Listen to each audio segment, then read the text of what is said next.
मैं इस अवसर पर आप सबका हृदय से अभिनंदन करता हूं।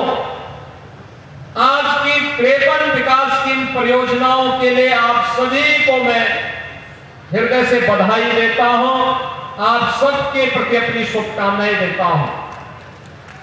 बहन और भाइयों, 3 महीने पहले जब मैं आया था तब 6,500 करोड़ रुपए की परियोजनाओं के लोकार्पण और शिलान्यास का अवसर मुझे प्राप्त हुआ था। आज एक बार फिर से विधानसभाओं के कार्यक्रम की श्रृंखला में मुझे आगरा की 3 विधानसभाओं के साथ संवाद बनाने का अवसर प्राप्त हो रहा है। मैं सबसे पहले आगरा के आप सभी जनता जनार्दन को इसके लिए आभार व्यक्त करता हूं कि आगरा में हमेशा डबल इंजन की भारतीय जनता पार्टी को अपना आशीर्वाद दिया।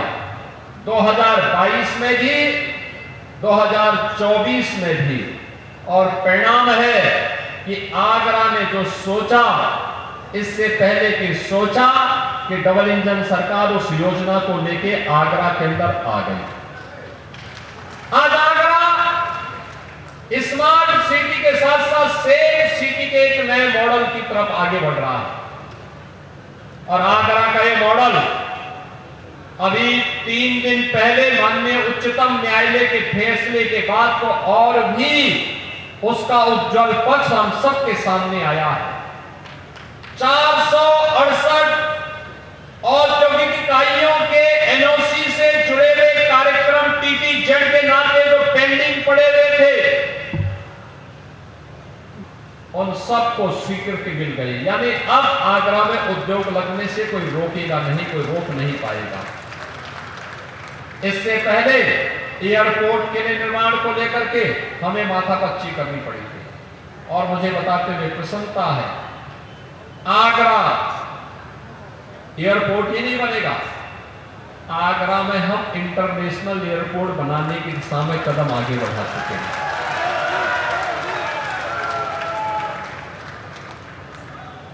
अब आगरा एक बार भुज भूमि के औद्योगिक गतिविधियों का ही नहीं, टूरिज्म के भी एक नए केंद्र के रूप में विकसित हो रहा है। कनेक्टिविटी देखो, कितनी बेहतरीन कनेक्टिविटी हुई है। आगरा के अंदर हर प्रकार की कनेक्टिविटी को एक मजबूती प्रदान करने की दिशा में डबल इंजन सरकार ने जो कार्य प्रारंभ किया, आज वो आप सबके सामने है। आगरा में पेरू का इंटरनेशनल पोटैटो सेंटर भारत के अंदर कहीं खुलना था, हम लोगों ने कहा आगरा में हम जमीन उपलब्ध करवाते हैं। और मुझे अच्छा लगा कि इंटरनेशनल पोटैटो सेंटर ने यहां पे सफलतापूर्वक काम करना प्रारंभ कर दिया है। यहां के अन्नदाता किसानों का लाभ होगा। यहां पे किसान के उत्पाद को वैल्यू एडिशन मिलेगा, और कई गुना दाम मिलने के बाद हमारे अन्नदाता किसानों की आमदनी बढ़ेगी, उनके चेहरे पर खुशहाली आएगी, एक नया आत्मविश्वास उनके मन में देखने को उनके चेहरे पर देखने को मिलेगा। बहनों और भाइयों, आज आगरा, हमने तो पहले भी कहा कि वर्षों से लटकी हुई परियोजनाएं, टीटीजेड के नाते जो कार्य नहीं हो पाते थे, माननीय उच्चतम न्यायालय ने भी उसको अपनी हरी झंडी दी है। और मेरा मानना है अब हम लोग एक स्मार्ट, एक सेफ, एक फ्यूचर रेडी सिटी के रूप में आगरा के विकास को आगे बढ़ाने की दिशा में कार्य कर पाएंगे। आधुनिकीकरण के इस दौर में मल्टी लेवल पार्किंग की व्यवस्था हो, integrated command and control centre के निर्माण का हो, या फिर सिटी को ट्रैफिक फ्रेंडली बनाने का कार्यक्रम हो, आज मजबूती के साथ आगरा के अंदर हम सबको देखने को मिल रहा है। और इसीलिए तो आगरा के विकास के लिए हम लोगों ने इस कार्यक्रम को आगे बढ़ाया है। आगरा से जुड़े हुए अन्नदाता किसानों के जो मामले थे, जहां पे अक्सर चर्चाएं होती थी, वर्षों से मामले लटके हुए थे। मेरे पास जो भी माननीय विधायक प्रस्ताव लेकर के आया, अन्नदाता किसानों की समस्याओं को लेकर आया, हमने वहीं पे उसका समाधान का रास्ता भी निकाला। हमने कहा किसान को, अन्नदाता किसान को ज्यादा दाम मिलना चाहिए, सर्किल रेट बढ़ना चाहिए, अच्छा दाम मिलना चाहिए, और जहां पे हम नए दाम के अनुरूप नए पैसा नहीं दे सकते, वहां पे हम अन्नदाता किसान की लैंड को छुएंगे भी नहीं, वहां पे उसको हम किसी भी प्रकार से कोई नुकसान नहीं पहुंचाएंगे। बहनों और भाइयों, विकास के लिए जो भी प्रस्ताव मेरे पास यहां से आते हैं, उन प्रस्तावों को प्राथमिकता के आधार पर अपनी स्वीकृति देकर के हम कार्य करते हैं। और आज मुझे बताते हुए प्रसन्नता है, ग्रेटर आगरा के लिए हम लोगों ने 5,200 करोड़ रुपए की अधिक सी लागत का एक 10 टाउनशिप के निर्माण के कार्यक्रम को भी अपनी सहमति दी है। ये ग्रेटर आगरा का एक मॉडल बनेगा। आगरा ग्वालियर रोड पर 1,500 करोड़ रुपए की लागत से अटलपुरम टाउनशिप योजना ये अलग से विकसित की जा रही है, और 10,000 परिवारों के लिए आवास और कॉमर्शियल सुविधा अकेले एक स्थान पर वहां प्राप्त होने वाली है। बहनों और भाइयों, आज आगरा में सीवेज ट्रीटमेंट प्लांट, यहां पर इस कार्यक्रम को सफलतापूर्वक लागू किया गया है।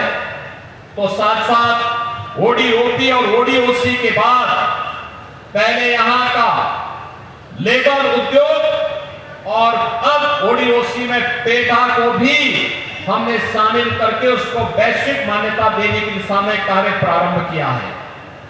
डिफेंस मैन्युफैक्चरिंग कॉरिडोर का एक महत्वपूर्ण नोड आज आगरा के अंदर हम लोग विकसित करने जा रहे हैं। और मुझे बताते हुए प्रसन्नता है कि आगरा किले के पास छत्रपति शिवाजी महाराज के नाम पर, याद करिए, मानसिकता होती है। जिस आगरा में छत्रपति शिवाजी महाराज ने अपना शौर्य दिखाया था, समाजवादी पार्टी सरकार वहां मुगल म्यूजियम बना रही थी। हमने कहा उत्तर प्रदेश की जनता के पैसे का काम किसी आक्रमणकारी के नाम पर म्यूजियम नहीं, बल्कि भारत के राष्ट्र नायकों के नाम पर म्यूजियम बनेगा, और छत्रपति शिवाजी महाराज के नाम पर भव्य म्यूजियम के निर्माण का कार्य इस वर्ष के अंत तक हम निर्माण कार्य उसका पूरा कर चुके होंगे। इसके अलावा आगरा में छत्रपति शिवाजी महाराज जिस कोठी में रहते थे, उसके अधिग्रहण की कार्रवाई को भी हम लोगों ने अपनी सहमति दी है। यहां पर बटेश्वर धाम, कैलाश मंदिर, गुरु का ताल, गीत गोविंद वाटिका, सरदार अटल बिहारी वाजपेयी जी की जन्मस्थली, बटेश्वर के साथ ही फतेहपुर सीकरी, सोरीपुर जैन तीर्थ, इन सभी के विकास के कार्यक्रम को आगे बढ़ाने के साथ ही अभी यहां पे रहता है, यहां पे केंद्रीय मंत्री प्रोफेसर एसपी सिंह बघेल जी कह रहे थे कि लोक माता की स्मृति में, और आज मुझे बताते हुए प्रसन्नता है कि आगरा में भी लोक माता अहिल्याबाई होलकर की स्मृति में 500 महिलाओं के लिए एक श्रमजीवी हॉस्टल के निर्माण की सहमति राज्य सरकार ने दी है, उसके पैसे भी स्वीकृत हो गए हैं। इसके साथ ही यहां पे अन्य तमाम प्रकार के कार्यक्रमों को आगे बढ़ाते हुए आज यहां पे विकास के जिन कार्यक्रमों को हम आगे बढ़ा रहे हैं, वहां पर हजारों करोड़ रुपए की परियोजनाएं, कई ब्रिजेज के हैं, कई फ्लाईओवर के हैं, कई सड़कों के चौड़ीकरण और सुदृढ़ीकरण के हैं, कई पॉलिटेक्निक और आईटीआई के हैं, कहीं पे नए कॉलेजेस और नए यूनिवर्सिटी के निर्माण के कार्यक्रम हैं। बहनों और भाइयों, ये सभी कार्य इसलिए आगे बढ़ पाते हैं क्योंकि आपके द्वारा चुने गए जनप्रतिनिधि लखनऊ और दिल्ली में इसकी पैरवी जोरदार तरीके से करते हैं। लखनऊ और दिल्ली में जब सुनवाई होती है, तब विकास का कार्य आपके जनपद और आपके नगर में आते हैं। 2017 के पहले यही संवाद नहीं था, यही संवाद नहीं था। जो लोग चुने गए थे वे अपने विकास में व्यस्त थे। जनता का पैसा सेफई सिंडिकेट के लूट खसोट और डकैती का माध्यम बन गया था। और बहनों और भाइयों, चाहे नौजवान की नौकरी पे डकैती का मामला रहा हो, चाहे वह गरीब की योजनाओं पर छीना झपटी रही हो, चाहे वह अन्नदाता किसानों की खुशहाली को छीनने का काट पाप रहा हो, ये समाजवादी पार्टी के लोग या उससे पहले कांग्रेस के लोगों के द्वारा यह पाप निरंतर किया जाता रहा। और उस पाप की परिणति थी कि यूपी के नौजवान के सामने पहचान का संकट आया था। उस पाप की परिणति थी अन्नदाता किसान आत्महत्या करने के लिए मजबूर होता था। उस पाप की परिणति थी कि बेटी और व्यापारी दोनों असुरक्षित थे। और आज ये डबल इंजन की सरकार प्रधानमंत्री मोदी जी के नेतृत्व में बिना रुके, बिना टिके, बिना थके, बिना भेदभाव के, क्या गांव, क्या गरीब, क्या किसान, क्या नौजवान, क्या महिलाएं, समाज के प्रत्येक तबके के उन्नयन के लिए पूरी प्रतिबद्धता के साथ कार्य कर रही है।